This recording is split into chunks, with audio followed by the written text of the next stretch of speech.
Bienvenidos a la clase de derrame pleural que vamos a desarrollar. Yo soy el doctor González de la Cátedra de Clínica Médica del Hospital Tránsito Cáceres de Allende.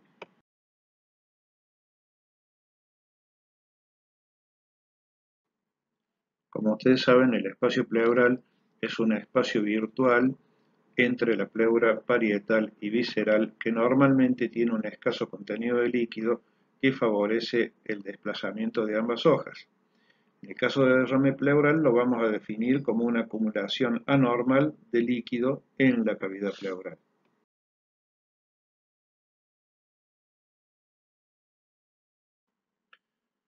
Desde el punto de vista fisiológico, el líquido pleural se origina en los capilares pleurales, en los espacios intersticiales pulmonares, en los linfáticos, en vasos sanguíneos intratorácicos y en la cavidad peritoneal.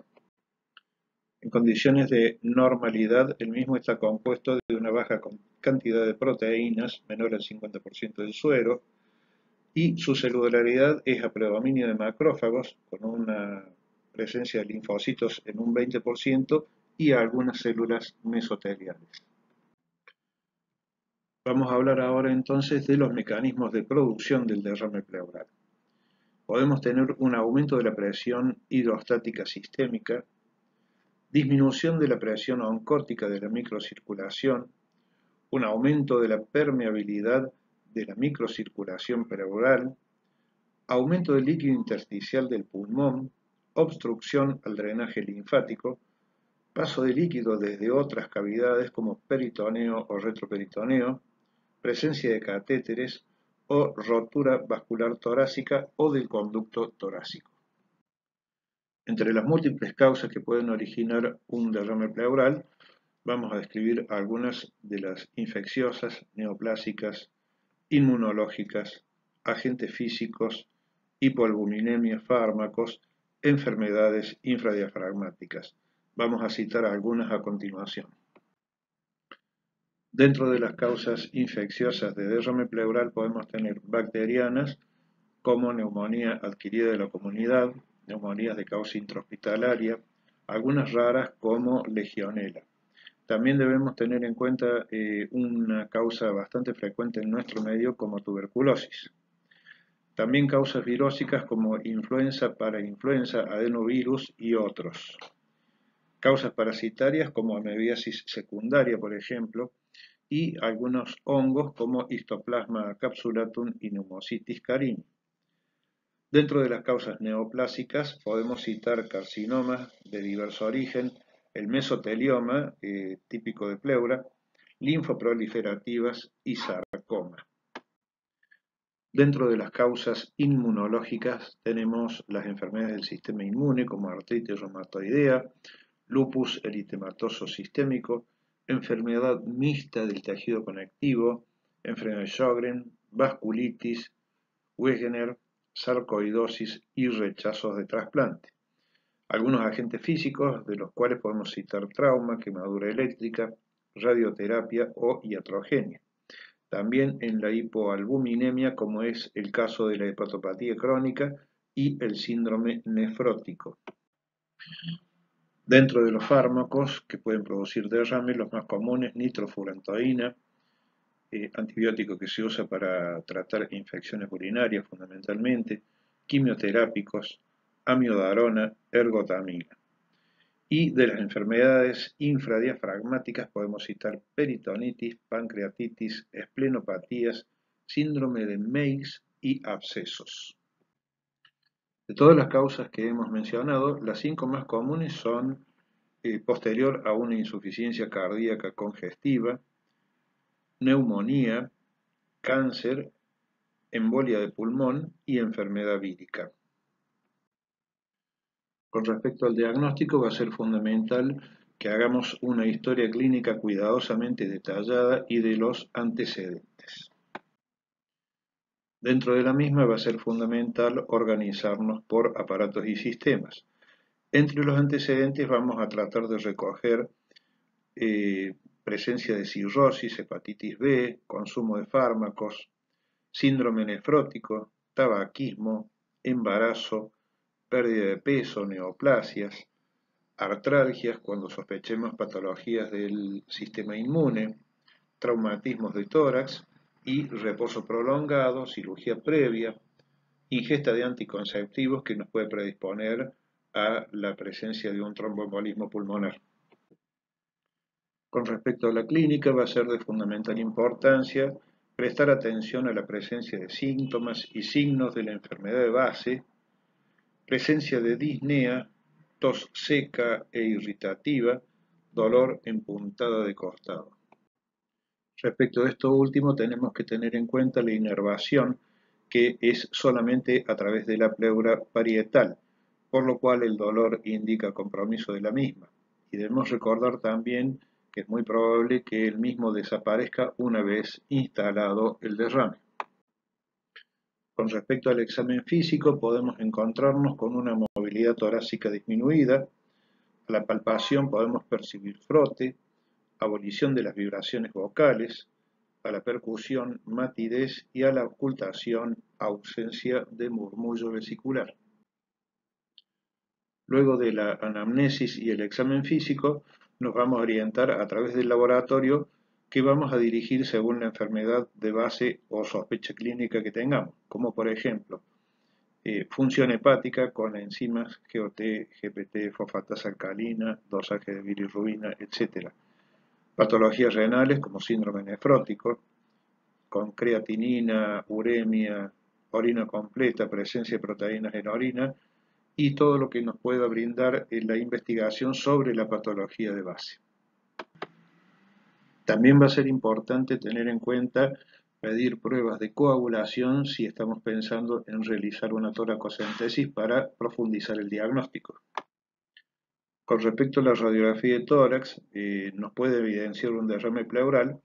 Debemos recordar que la cantidad de líquido en la cavidad pleural debe ser superior a 75 mililitros para poder ser evidente, y aparte nos puede brindar elementos de diagnóstico diferencial, como por ejemplo en una neumonía y un derrame paraneumónico.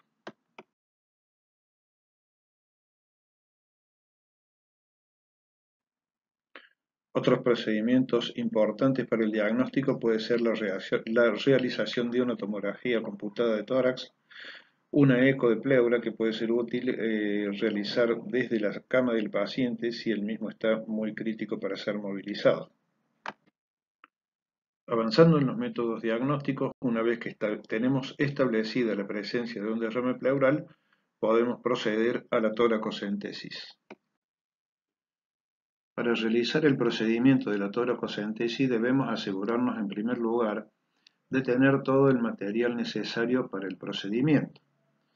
El mismo se realiza con el paciente sentado en posición erguida e inclinado ligeramente hacia adelante con los brazos apoyados.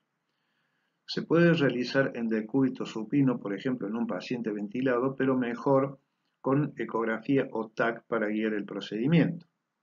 Hay que confirmar la extensión del derrame pleural por percusión del tórax. A continuación se selecciona un punto para la inserción de la aguja en la línea medio escapular en el borde superior de la costilla, un espacio intercostal por debajo del borde del derrame. Recordar realizar antisepsia previamente porque es un procedimiento estéril. Cuando se aspira líquido o sangre, se debe insertar un catéter sobre la aguja en el espacio pleural y retirar la aguja dejando el catéter en el espacio pleural.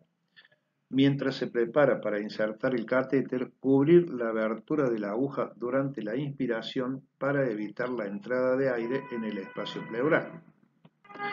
Se debe tratar de extraer 30 mililitros de líquido con la jeringa y colocar el líquido en los tubos y frascos adecuados para enviar a estudio citológico, físico-químico y cultivo. Finalmente, retirar el catéter mientras el paciente contiene el aliento o exhala.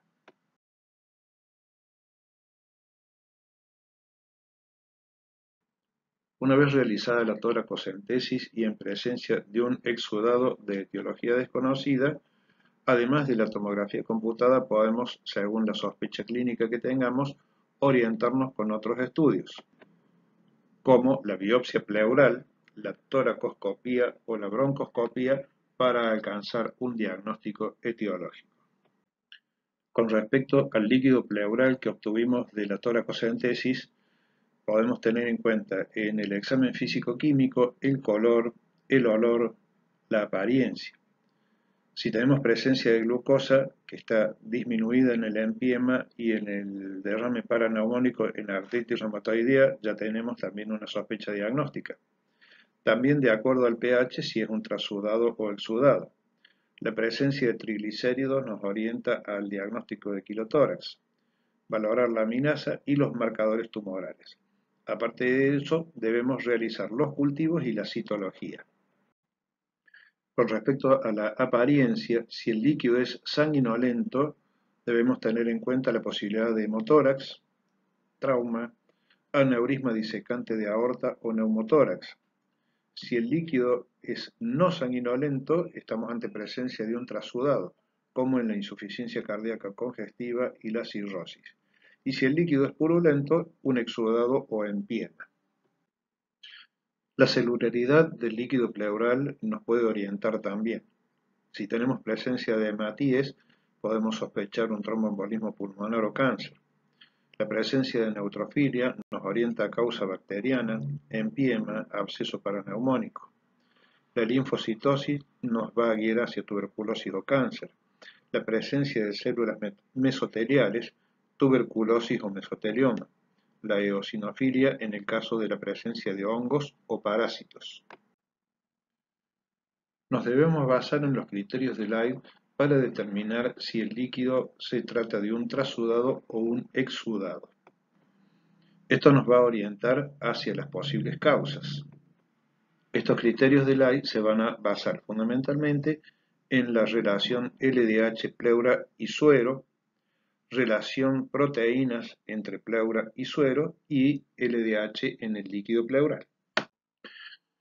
En el caso de la presencia de un trasudado nos va a orientar hacia una enfermedad sistémica que altera los gradientes de presiones pleurales, de los cuales las principales causas son insuficiencia cardíaca congestiva, cirrosis hepática o nefropatías.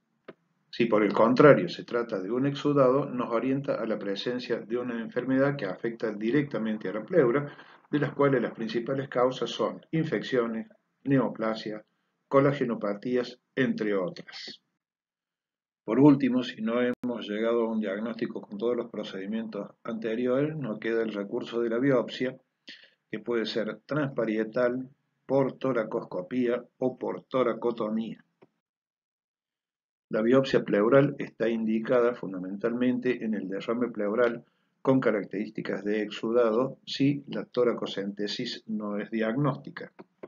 La muestra obtenida puede enviarse para cultivo en sospecha de determinadas infecciones o para su estudio anatomopatológico ante la presunción de malignidad u otras enfermedades. Muchas gracias por su atención.